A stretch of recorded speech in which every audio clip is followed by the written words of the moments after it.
Jonás se levantó contra Israel e incitó a David que hiciese censo de Israel. Y dijo David a Joab y a los príncipes del pueblo: id y haced censo de Israel, desde Beerseba hasta Dan, e informadme sobre el número de ellos para que yo lo sepa.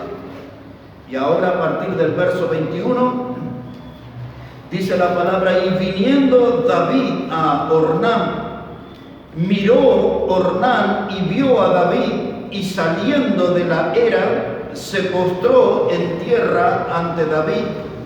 Y entonces dijo David a Ornán: dame este lugar de la era para que edifique un altar a Jehová. Dámelo por su cabal precio, para que cese la mortandad en el pueblo. Y Ornán respondió a David: tómala para ti, y haga mi señor el rey lo que bien le parezca. Y aún los bueyes daré para el holocausto, y los trillos para leña, y trigo para la ofrenda. Yo lo doy todo. Entonces el rey David dijo a Ornán: no, sino que efectivamente la compraré por su justo precio, porque no tomaré para Jehová lo que es tuyo, ni sacrificaré holocausto que nada me cueste. Y en esta última frase va a estar nuestro tema, hermanos, hoy: no sacrificaré holocausto que nada me cueste. No voy a sacrificar a Dios algo que a mí no me cueste nada. Lo que está pasando aquí en este capítulo 21, aquí vamos a comenzar y aquí vamos a aterrizar en el final del mensaje. Lo que está pasando aquí, había un grave pecado en David que leímos en el versículo 1, donde él mandó hacer un censo, y eso realmente ofendió a Dios, desagradó a Dios, dice el versículo 7, y Dios mandó una mortandad. 70,000 personas murieron por ese pecado de David. Y entonces el ángel de Jehová le pidió a David que fuera a la era de Ornán y que comprara allí ese lugar y que le edificara un altar a Jehová. Y en ese lugar David iba a recomponer su comunión con Dios. En ese lugar David iba a ofrecer ofrendas de paz, iba a ofrecer animales en holocausto e iba a ofrecer oración a Dios. Esas tres cosas, para recomponer la comunión, para tratar de seguir en comunión con el Dios que él ofendió. Ofrendas de paz, animales en holocausto y oración. Y allí en ese lugar David edificó ese altar a Dios. Y entonces la mortandad se terminó. Y ahí es donde este hombre Ornán le quiere dar todo a David. No, tú eres el rey, yo no te voy a vender nada. Yo te lo doy todo, y te doy los animales también, y te doy la leña, ahí todo, para que hagas el sacrificio. Y David le dice, pensando en su pecado y en el daño que había causado a su pueblo, dice: yo no voy a sacrificar nada que no me cueste. Y luego David compra ese terreno, y ese terreno pasa a ser un lugar histórico. Ese terreno David lo pagó 600 siclos de oro, lo pagó un alto precio. Y en ese lugar, no voy a entrar mucho en la historia, pero en ese lugar fue donde fue escondido el tabernáculo que Moisés usó durante los 40 años en el Antiguo Testamento. En ese lugar fue donde Abraham quiso ofrecer en el altar a su hijo Isaac. Y en ese lugar fue donde Salomón levantó el templo para Dios después. Así que este lugar aquí, del que David compró, iban a haber grandes eventos, grandes sucesos. Y ese lugar es donde todavía están las bases del templo de Dios hasta el día de hoy en Jerusalén. Así que paró aquí la mortandad. Pero David dice, yo no voy a sacrificar algo que no me cueste. Y en esa frase, hermano, hay una lección para nosotros, que a Dios no le podemos dar las migajas de nuestra vida. A Dios no le podemos dar las obras. A Dios le tenemos que dar cosas que a nosotros nos cuesten, cosas que a veces estamos nosotros muy apegadas, cosas a las cuales nosotros a veces las podemos tener como un disfrute en la vida, cosas de las cuales a veces nos quitan la comunión con Dios, nos enfrían la fe. Yo renuncio a eso, sacrifico todo eso, y entonces voy a tener una buena comunión con Dios. Ahí la mortandad cesó, y entonces iba a empezar a venir un tiempo de bendición. Pero pensando en esta frase, yo no voy a sacrificar holocausto, no voy a sacrificar nada que no me cueste. Siempre después de un pecado, algo hay que dejar y algo hay que sacrificar para recomponer la comunión con Dios. Aquí no pierda de vista este capítulo, porque en la parte final del mensaje vamos a volver. Pero acompáñeme un momento al libro de Jonás, en el capítulo 2. En el libro de Jonás, en el capítulo 2, y vamos a poner nuestra mirada allí en el versículo 7. El domingo anterior recordamos varias cosas acerca de Jonás. Cómo él no quiso obedecer a Dios, no quiso hacer la voluntad de Dios, no quiso ir a predicar a los ninivitas, y se fue en una dirección opuesta a la que Dios le mandó. Vimos cómo él entró en una barca y se levantó una tempestad. Vimos en la palabra cómo los marineros le tiraron al fondo del mar, porque entendieron que él era la causa de esa tempestad y del susto enorme, el terror que vivieron los marineros en medio de esa tempestad. Y vimos como un pez grande tragó a Jonás, al predicador rebelde, al profeta desobediente, y después de 3 días ese pez lo vomitó. Y en el lugar más incómodo, Jonás hizo la mejor oración que puede hacer un creyente. Y es todo lo que está ahí en ese capítulo 2. Pero yo voy a tomar la parte final de la oración, el versículo 7 en adelante. Dice Jonás 2, verso 7. Dice, cuando mi alma desfallecía en mí, me acordé de Jehová, y mi oración llegó hasta ti en tu santo templo. Los que siguen vanidades ilusorias, su misericordia abandonan. Mas yo con voz de alabanza te ofreceré sacrificios, pagaré lo que prometí. Ahora aquí el predicador rebelde, el profeta desobediente, sabe que ha pecado contra Dios. Sabe que llegó allí hasta el vientre del pez por su rebeldía, por su desobediencia.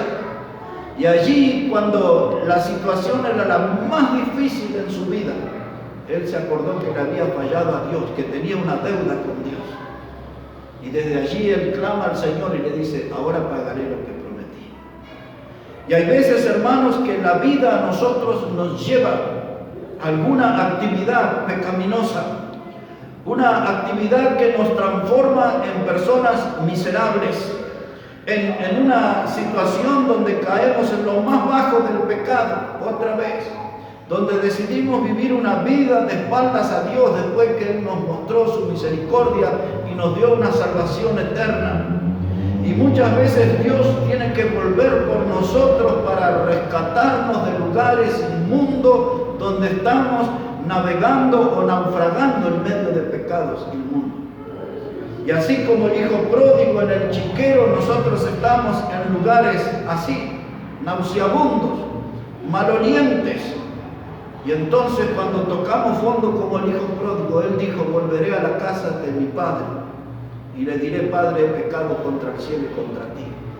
Y Dios nos rescata de esos lugares donde nosotros recuperamos la memoria y las promesas que le hicimos a Dios y nunca cumplimos. Y a veces después de una predicación, a veces después de una reunión en la iglesia local, le hacemos promesas a Dios, ahora voy a cambiar, ahora me voy a poner en serio, ahora voy a ser santo, ahora voy a ser fiel, ahora voy a ser obediente, ahora voy a ganar alma, ahora voy a ser puntual en la reunión. Muchas promesas. Somos buenísimos para prometer, pero somos muy malos para cumplir. Así es. Pero cuando el zapato nos aprieta en el vientre del peso, en el chiquero, con los cerdos, recuperamos la memoria y decimos: sacame, Dios, de este lugar, te pagaré lo que te prometí. Todo lo que prometí, yo te lo voy a pagar. Y ahora, después de esta oración de Jonás, vino la acción. Recuperó su espíritu y su ánimo de predicador. El pez lo vomitó. Ya no estaba en ese lugar inmundo, ahora estaba en tierra firme. Y ahora salió decidido a hacer lo que Dios le había pedido. Le predicó a los ninivitas, pero su experiencia fue dolorosa. La de David también fue una experiencia dolorosa. Vamos a recordar juntos ahora una historia. Un rey que se llamó Saúl, fue el primer rey en la nación de Israel. Dios le había dado una orden a Saúl, que él tenía que matar a todos los amalecitas, y que él tenía que matar a todos los animales y aún hasta los niños de pecho, le dijo Dios. Hay que estudiar bien la historia y todo para ver por qué Dios le pidió algo tan tremendo al rey Saúl. Y el rey fue para cumplir esa misión. El resultado final, que él terminó perdonándole la vida al rey de los amalecitas. Y él terminó perdonando la vida a lo más gordo del ganado, cuando Dios dijo que termine con todo. Y entonces vino el varón de Dios, el profeta Samuel. Y cuando el rey Saúl lo vio venir a Samuel, Saúl se escudó diciendo: hice todo como Jehová me dijo. Y de pronto se escuchó el balar de unas ovejas. Y el predicador Samuel le dice: ¿y qué son esos balidos que estoy escuchando? Me estás diciendo que hiciste todo, Dios dijo que mates todo. ¿Qué es eso que yo estoy escuchando? Y entonces él le echó la culpa al pueblo, aquello que empezó con Eva, que empezó con Adán, la mujer que me diste, la serpiente me engañó.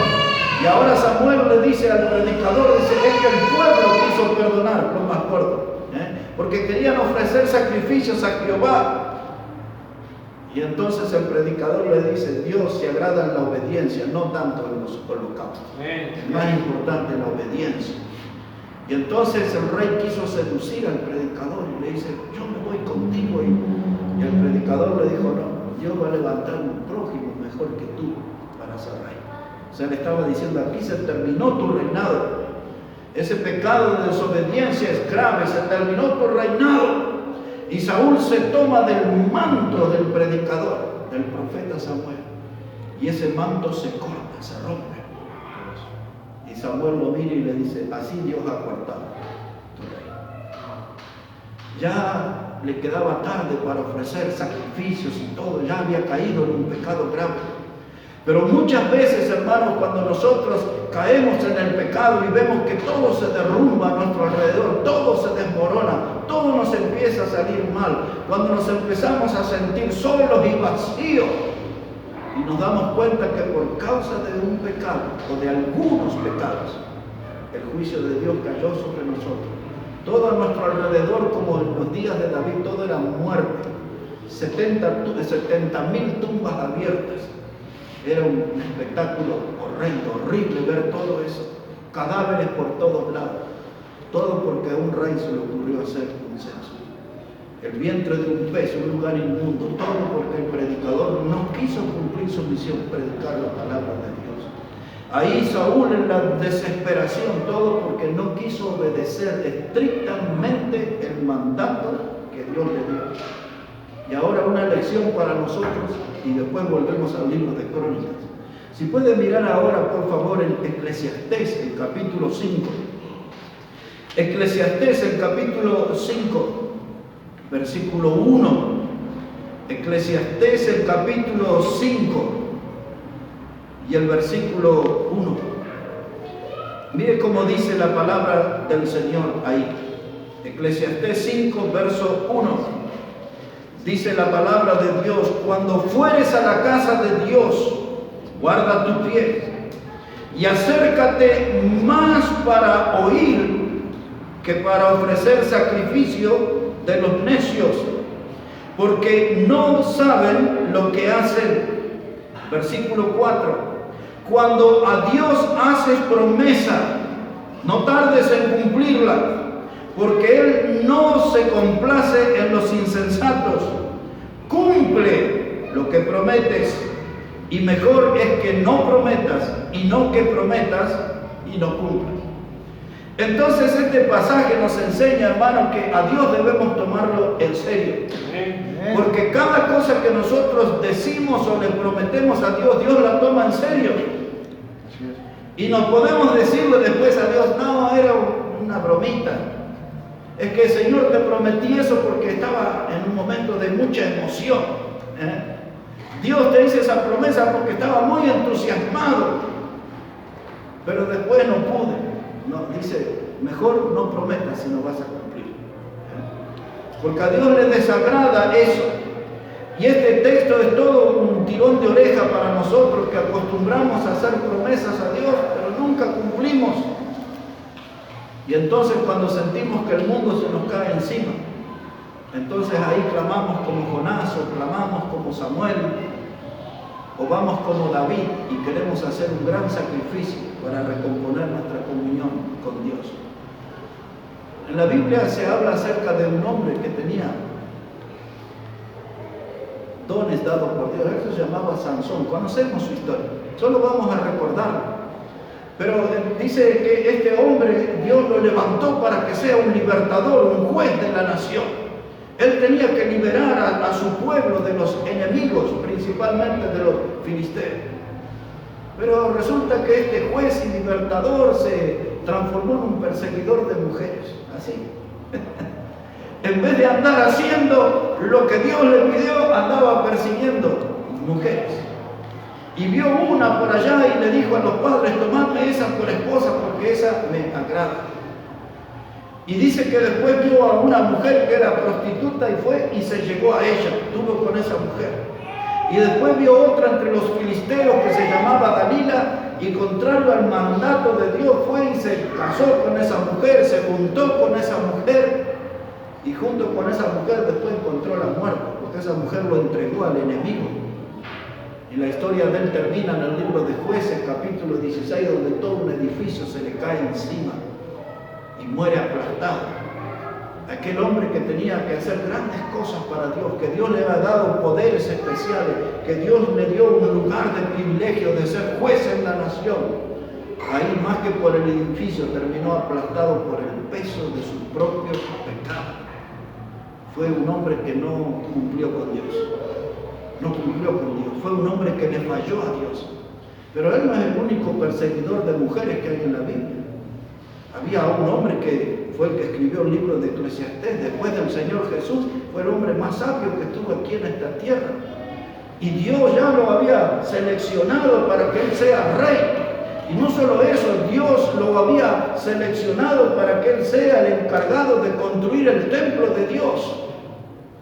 Se llamaba Salomón. Y durante su vida hizo grandes cosas para Dios, durante mucho tiempo. Pero terminó cuando pisó los 60 años, se volvió un perseguidor de mujeres y falló a Dios. Vamos a ver un poquito de eso porque no todos ustedes conocen esa historia. Ahí en Primera de Reyes, en el capítulo 11, muy poquito nos vamos a leer ahí. Porque ustedes van a decir, pero ¿qué está diciendo el predicador? Que había perseguidores de mujeres en la Biblia, había mucha gente que le falló a Dios haciendo esas cosas. Mire cómo dice ahí, primer libro de los Reyes, el capítulo 11, versículo 1. Y no pierda en su mente de que estamos hablando de uno de los hombres más grandes, más admirados que pisó esta tierra. Y miren lo que andaba este caballero. Primera de Reyes 11, verso 1 dice, pero el rey Salomón amó, además de la hija de Faraón, muchas mujeres extranjeras, a las de Moab, a las de Amón, a las de Edom, a las de Sidón y a las Eteas. Aquí en las calles de Buenos Aires dirían cualquier colectivo le quedaba bien. Había mujeres cualquier vez, le gusta. Era un picaflor. Versículo 2. Dice, gente de las cuales Jehová había dicho a los hijos de Israel, no os llegaréis a ellas, ni ellas se llegarán a vosotros, porque ciertamente harán inclinar vuestros corazones tras sus dioses. A estas pues se juntó Salomón con amor, y tuvo 700 mujeres reinas, y 300 concubinas, y sus mujeres desviaron su corazón. Y cuando Salomón era ya viejo, sus mujeres inclinaron su corazón tras dioses ajenos, y su corazón no era perfecto con Jehová su Dios, como el corazón de su padre David. Un hombre que le falló a Dios. Dios lo usó grandemente en su vida, pero ya cuando pisó los 60 se estaba volviendo un viejito cariñoso, un picaflor. Andaba allí enamoradizo porque dice que las amó a la mujer. O sea que era un hombre que se enamoraba fácilmente, corriendo mujeres por la vida. Alcanzó 700 para ser la reina y hasta unas 300 concubinas. Las corrió, las alcanzó, las tuvo con él, pecó contra Dios y su corazón ya no era recto delante de Dios. Con los grandes hombres de la Biblia, de la historia, ha pasado estas cosas, y esto es una alerta para nosotros, porque cuando nosotros le fallamos a Dios, después todo se va a derrumbar y vamos a tener que sacrificar algo que nos cueste para recuperar esa comunión con Dios. No es fácil volver a acercarse a Dios después de tan grandes y notorios pecados. Y ahora volvemos a Primera de Crónicas 21 y volvemos al versículo 1 otra vez allí. Primera de Crónicas, el capítulo 21 y el versículo 1. Y vamos a empezar a meternos en la historia para comprender por qué David tuvo que comprar esa era y por qué tuvo que levantar un altar a Jehová y por qué tuvo que sacrificar algo que le iba a costar bastante. Dice ahí Primera de Crónicas 21:1. Dice, pero Satanás se levantó contra Israel e incitó a David a que hiciese censo en Israel. Ahora, el diablo se levantó contra el pueblo de Dios del Antiguo Testamento, del mismo modo que hoy se levanta contra la iglesia. ¿Recuerdan el mensaje del sábado anterior de aquel pueblo de Lais, donde estaban todos seguros, tranquilos y confiados? Y yo les dije que eso pasa en las iglesias. Las iglesias dicen, a nosotros nunca nos va a pasar nada, nunca el diablo va a venir a traernos problemas. Todo va a ser amor y paz entre nosotros, hasta que entra el diablo y arruina todo y derrumba todo. Del mismo modo, contra el pueblo de Israel se levantó Satanás, dice la Biblia. Pero no solamente contra el pueblo, fue a su líder principal, fue al rey, al corazón del rey. Y dice este versículo 1, dice que el diablo, Satanás, incitó a David, es decir, que trabajó en él. Ahora nosotros sabemos que un cristiano salvo por Cristo, que tiene el Espíritu Santo en él, el diablo no puede tomar posesión, no puede entrar el diablo en esa vida, no puede entrar un demonio en la vida de uno que fue salvo por Cristo, pero el diablo puede influir. En el Antiguo Testamento lo hizo con David, hoy lo puede hacer con nuestra vida. Cualquier líder, cualquier pastor, cualquier misionero, cualquier predicador, un evangelista puede ser incitado por el diablo a pecar. El diablo le puso a David esa idea de que tenía que hacer censo. Ahora, yo quiero decirles esto, hermano, no vamos a buscar todos los textos porque son muy extensos, pero en la Biblia hubo censo. Todos saben lo que es un censo, ¿no? Aquí cuando van casa por casa, ¿y cuántos viven aquí? ¿Cuántos son mayores? ¿Cuántos son jóvenes? ¿Cuántos niños ahí? Entonces sabemos cuántos habitantes tiene el país. Eso es un censo. Cuando usted lee todo el capítulo 1 del libro de Números, allí Dios mandó a que hicieran un censo. Y luego cuando lee el capítulo 26 del libro de Números, ahí hay un segundo censo que Dios ordenó para el pueblo. Y luego cuando se hace un censo, es mencionado en el libro de Éxodo, en el capítulo 30, que cada una de las personas que eran de 20 años arriba tenía que pagar medio ciclo, era la ofrenda a Jehová. O sea que venían a su casa y le decían: ¿cuántos hay aquí? ¿Cuántos hay mayores de 20 años? El matrimonio, hay un hijo mayor de 20 años, bueno, tienen que pagar medio ciclo cada uno. Eso es la ofrenda a Jehová, porque era una señal de redención, de ser rescatado.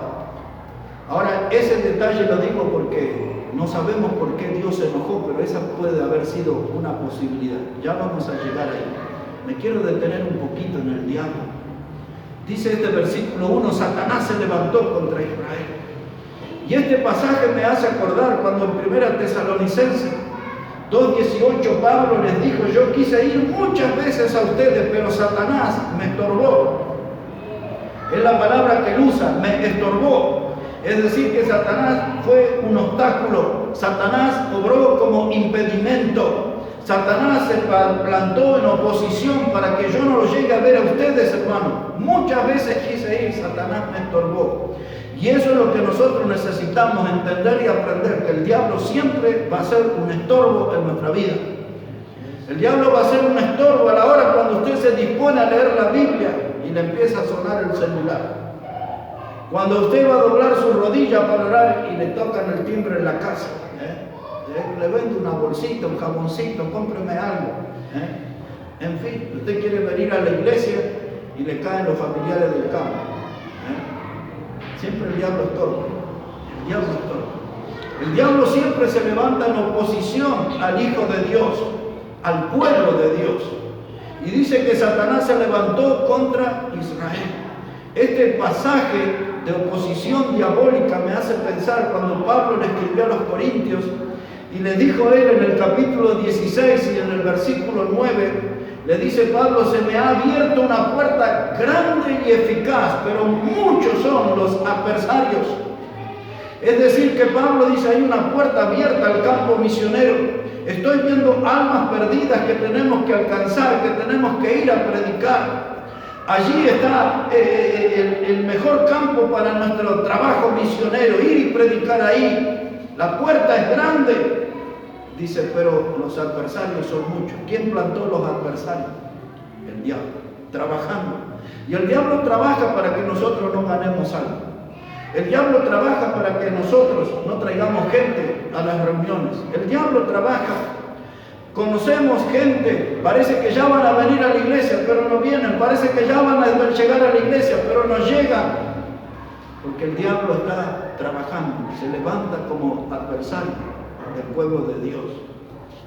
Y este también me hace recordar a Pedro, cuando en la primera carta, capítulo 5, verso 8, él dice: nuestro adversario, el diablo, anda como un león rugiente buscando a quien devorar.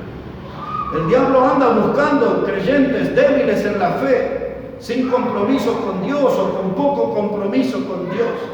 Creyentes que viven un poco de vida cristiana y un poco de mundanalidad, un poco de luz y un poco de tiniebla, un poco en el espíritu, un poco en la carne. Así es. Y el diablo va como león rugiente y agarra esos creyentes. Dice, nuestro adversario el diablo anda buscando a quien devorar. Todavía no hay otro texto que diga, ya está, ya no busca más. No, lo sigue buscando. Hasta hoy. Y él quiere que nosotros seamos sus víctimas. Él quiere que volvamos a ser presa de sus garras. Y cuando alguien cae en las manos del diablo, el diablo lastima profundamente.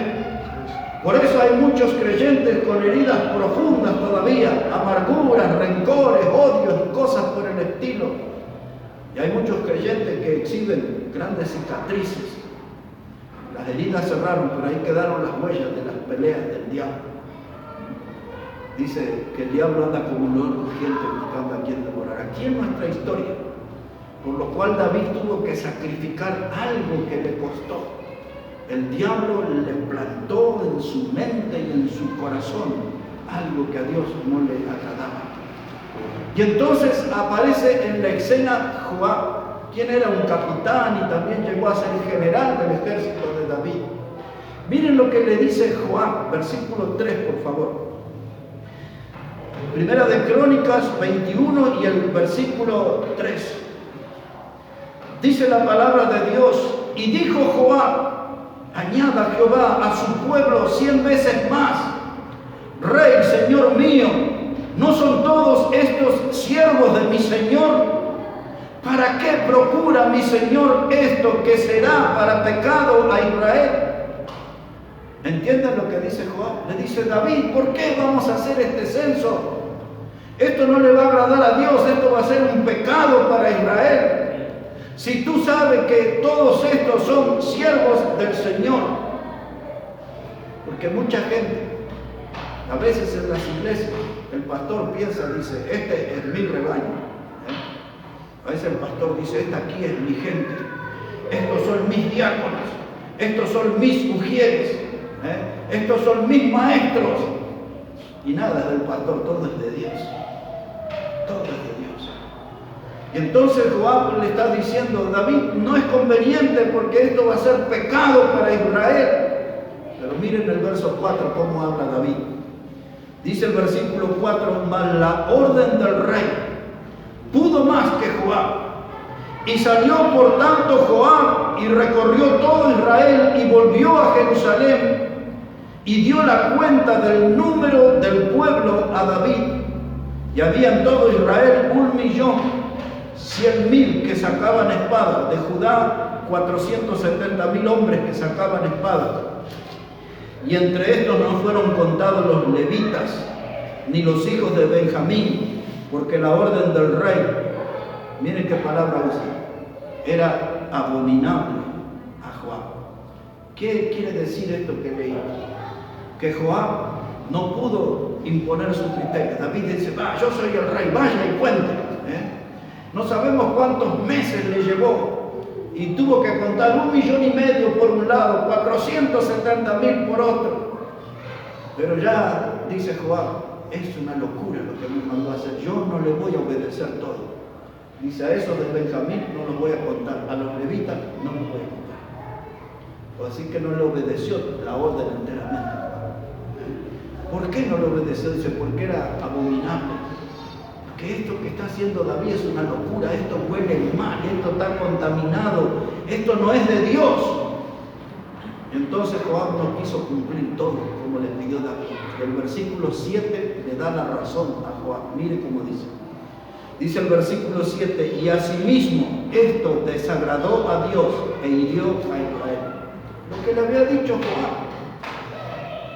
A veces, hermanos, no queremos escuchar los consejos de buenas personas. A veces no se quiere escuchar el consejo del predicador. Dice algo que es contrario a lo que yo hago. Dice, pero este es un dinosaurio, ¿qué me va a enseñar? Yo sé cómo se hacen las cosas. Pero Joab le dijo, esto va a traer pecado para Israel. Y dice ahora el verso 7 que este censo que envió David a hacerlo le desagradó a Dios y Dios tuvo que herir a Israel. Muchas veces por el pecado del líder, el pueblo también sufre. Muchas veces por el jefe de la familia, por el pecado de la cabeza de un hogar, toda la familia sufre. Esto es lo que nos trata de enseñar este capítulo 21. Y ahora el resultado de esa herida que Dios trajo sobre el pueblo, 70.000 muertos. Ahora, nosotros por años escuchamos esto y no todos los predicadores se ponen de acuerdo. ¿Cuál fue el pecado de David por mandar a hacer un censo? Algunos predicadores dicen, bueno, porque como cité yo en Éxodo 30, cada vez que una persona mayor de 20 años era censado, tenía que pagar como ofrenda a Dios medio ciclo. Y aquí no se cobró nada. Entonces quizás es lo que Dios hizo que no le agradó, es que David no hizo este censo como Dios había hecho en los anteriores. Por otro lado, hay predicadores que dicen, no, la razón de la que vino la mortandad es porque David hizo este censo y no consultó con Dios. Él se sintió todopoderoso y dice, las cosas son así, no tengo por qué hablar con Dios, hagamos censo y vamos, Joab, adelante, tienes que hacerlo porque yo soy el rey. Quizás eso fue. Pero ahí viene al fondo de todo, donde casi todos los predicadores coincidimos, es que ese juicio y esos muertos llegaron porque había orgullo en la vida. Y el orgullo en nuestra vida nos va a poner más de una vez en un callejón sin salida. Todos nosotros tenemos orgullo, pero algunos lo dejan volar muy alto al orgullo, algunos lo dejan desarrollarse en exceso al orgullo, tal manera que se vuelven insoportables. Se creen que lo saben todo, se creen los todopoderosos. No hay un proverbio en la Biblia, hermano. En el capítulo 6, verso 16, dice que hay 6 cosas que aborrece Jehová, y aún 7 aborrece su alma. Y entra el verso 17 diciendo, los ojos altivos. Primero, cosa que Dios aborrece son los ojos altivos. Eso es lo que habla de orgullo. Y muchas veces aún en las congregaciones hay personas que miran al resto desde arriba. Es decir, que hay personas que se sienten superior, mejores, más santos que el resto de los hermanos. Y se paran en la congregación y dicen, escúchenme a mí porque yo tengo estudios. Tengo un diploma en la pared. Yo tengo un título que me dieron. Es todo cartón pintado. Pero Dios mira a los líderes altivos. Y Dios dice, lo que aborrece mi alma son los ojos altivos. Y David aquí se ve que él obró con orgullo y eso no le gustó a Dios. Y Dios tuvo que obrar en consecuencia y traer sobre David un castigo y sobre el pueblo 70,000 muertos. Ahora Dios lo puso a él. ¿Vieron cuando ustedes iban al colegio y había una prueba? Y la maestra o el profesor les decía la palabra moderna que usan ahora desde el último tiempo, multiple choice, ¿no? ¿Qué era eso? Que le hacían una pregunta y le daban 3 respuestas y usted tenía que seleccionar cuál creía que era la correcta, ¿no? Bueno, eso no es nuevo, ya Dios practicó eso del multiple choice. Mírelo conmigo acá. Mire cómo dice la palabra de Dios, después que David pecó y todo esto, mire cómo dice la palabra de Dios, versículo 9.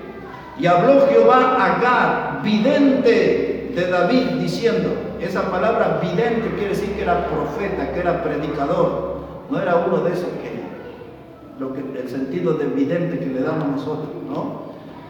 Este era un profeta, un predicador, se llamaba Gad. Y ahora dice versículo 10, Dios le dijo, ve y habla a David y dile, así ha dicho Jehová, 3 cosas te propongo. Ahí está el multiple choice. 3 cosas te propongo, escoge de ellas una que yo haga contigo. En otras palabras, Dios le estaba diciendo a David, por este pecado te tengo que dar un castigo, te voy a dar 3 posibilidades, elegí de qué forma querés que te castigue. Ahora miren las 3 propuestas que le hizo Dios. Versículo 12 dice, escoge para ti o 3 años de hambre. Primera opción. Segunda, 3 meses ser derrotado delante de tus enemigos con la espada de tus adversarios. O por 3 días de espada de Jehová, esto es la peste. Y ahora yo leía y releía, y supongo que ustedes al leer dirán, ¿y cuál elijo de esto? Porque las 3 cosas son terribles. La primera propuesta que le hace Dios, esto demuestra lo grave del pecado de David, ¿no? Porque cualquiera de los 3 castigos que él eligiera, ya que te elegiste pecar haciendo el censo por las tuyas, ahora elige tu castigo. Y la primera cosa que le dice Dios, dice por 3 años de hambre. ¿Quién quiere pasar junto a su pueblo 3 años de hambre? Es tremendo eso. Y le dice, y ser derrotado, sino por delante de tus enemigos. Como este rey victorioso que venció a gigante Goliat, que venció al oso, que venció al león, ¿cómo le voy a hablar de derrota? Era una forma de humillarlo, que el rey victorioso se transforma en una persona derrotada. delante de sus enemigos. Y la tercera opción dice, si no, te mando la peste, dice Dios. Y finalmente fue la peste lo que vino. Y eso fue lo que mató 70.000 personas. David miró al cielo y entre la tierra y el cielo vio al ángel de Jehová con la espada. Muchas veces que la Biblia habla de espada, eso anticipa el juicio de Dios que viene sobre la persona. Y David vio que ese ángel traía esa espada de juicio. El resultado fue 70.000 muertos.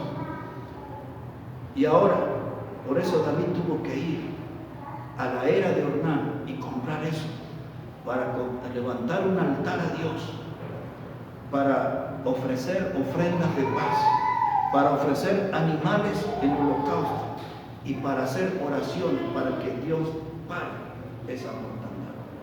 Ahora, antes de explicar eso, que es el final ya, quiero que recordemos juntos sobre ese general Joab. ¿Quién era ese hombre? Cuando el pecado de David había quedado atrás, el pecado de adulterio con Betsabé y el pecado del crimen de Urías Eteo, ¿se acuerdan? Cuando David escribe la carta en donde ahí estaba la sentencia de cómo tenían que dejarlo morir a Urías Eteo, que lo pusieran al frente de la batalla y cuando estuvieran los adversarios, que todos los amigos se abrieran y él quedara solo. Eso lo escribió David, la forma que tenía que morir. El que llevó la carta y se la dio a Urías era este Joab. Cuando Absalón, el hijo preferido de David, se rebeló contra David y hasta le quiso sacarlo del trono y hasta quiso quitarle la vida a Absalón, a David, el ejército de David lo persiguió a Absalón y al ejército que él había levantado. Y David dijo que no le quitaran la vida a Absalón. Era su hijo preferido. Y Absalón fue aquel que huyó en aquel asno, el caballito, y quedó, como tenía el cabello largo, quedó colgado en unas ramas. Y vino un soldado y le dijo a Joab, ahí está colgado Absalón. Y entonces Joab le dijo al soldado, pero ¿por qué no lo mataste? Yo te hubiese dado tantos ciclos si lo hubieses matado. Y el soldado le dijo, no, yo no iba a hacer eso contra la orden del rey. Y va Joab, la mano derecha de David, y le clava 3 dardos a Absalón. Y vienen los otros soldados y lo terminan de matar. Este Joab ahora era el que tenía que llevar la orden de cumplir con el censo. Ese era Joab. Pero volvemos un poquito a David. David está allá que tiene que levantar ese altar. David dice que era un hombre muy famoso, su fama estaba por toda la tierra, ahí nomás, bien cerquita de donde estamos, en el capítulo 14, verso 17, miren cómo dice ahí. Capítulo 14, verso 17, dice, y la fama de David fue divulgada por todas aquellas tierras, y Jehová puso el temor de David sobre todas las naciones. Es decir, que se hizo famoso entre todas las naciones y todo el mundo le tenía miedo a David por las grandes victorias. Cuando sucedió esto del censo, eran días de prosperidad económica en la nación. Todo estaba ahí, había plata abundante por todos lados, porque todos los reinos que iban conquistando traían sus tesoros. Israel estaba muy fuerte económicamente. David estaba en lo más alto de la fama, en la cúspide allá, súper famoso. Y ahora había tiempo de paz, no había guerra, o sea que tenía todo a favor, como se dice, viento en popa estaba. ¿Para qué hacer esa locura del censo? ¿Para qué desobedecer a Dios? Y ahora ya está el juicio, y ahora ya hay 70.000 muertos. Pero ¿qué iba a hacer el hombre de Dios para intentar frenar eso? El juicio de Dios. Miren, en el capítulo 21, versículos 15 y 16. Primera de Crónicas 21 y los versículos 15 y 16. Dice, y envió Jehová el ángel a Jerusalén para destruirla. Pero cuando él estaba destruyendo, miró Jehová y se arrepintió de aquel mal. Y dijo al ángel que destruía: basta ya, detén tu mano. Y el ángel de Jehová estaba junto a la era de Ornán, Jebuseo. Y alzando David sus ojos, vio al ángel de Jehová que estaba entre el cielo y la tierra, con una espada desnuda en su mano y extendida contra Jerusalén. Y entonces David y los ancianos se postraron sobre sus rostros, cubiertos de cilicio. Esta es la enseñanza final. Cuando ya el pecado toca nuestra vida, cuando el pecado nos afecta nuestra comunión con Dios, cuando el pecado nos corta la comunión con Dios, cuando nuestro testimonio está manchado, está hecho pedazos por el piso, hay que hacer como David y los ancianos: postrarse y hablar con Dios. Postrarse y hablar con Dios. Cuando llegamos como el hijo pródigo al chiquero, en el lugar de humillación, tenemos que arrodillarnos y hablar con Dios. Y David dice: yo estoy dispuesto a sacrificar lo que más me cuesta, pero yo quiero la comunión con Dios. Yo quiero renunciar a tal cosa, a tal otra, aquello que me afectó, que me enfrió, que me alejó de Dios. Yo quiero eso que yo amo, lo dejo. Hay gente que dejó de andar en las iglesias porque les gustan los autos, las motos, y en los horarios de reunión, en vez de ir a la iglesia, salen en auto, en moto, por ahí. Conozco muchos que en vez de ir a los cultos se van a pescar, les gusta la pesca. A muchos no vienen a los cultos porque les gusta el fútbol, porque está el partido en el horario de reunión.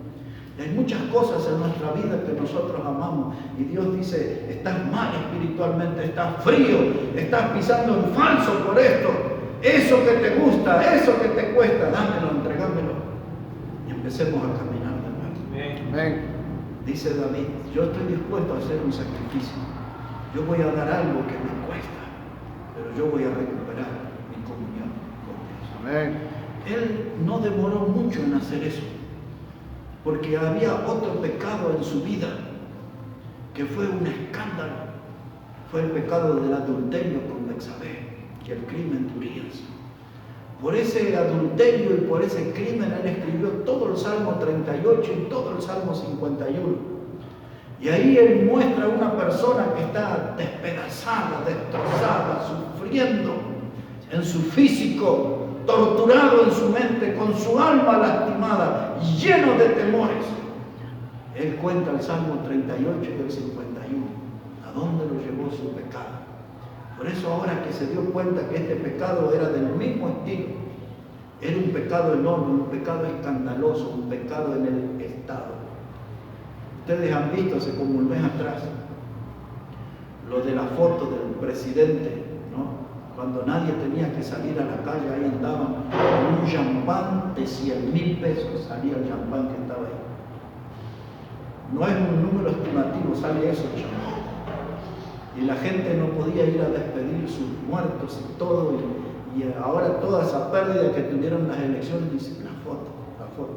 Cuando hay escándalo en el poder, escándalo en el Estado, todo se vuelve tremendo. Y esto pasó en la vida de David. Él era el rey, era la máxima autoridad de la nación, y él había cometido adulterio y había planeado un crimen, y ahora vuelve otra vez a cometer un pecado enorme. Y él siente ese peso del pecado sobre su espalda. Ese peso le estaba aplastando.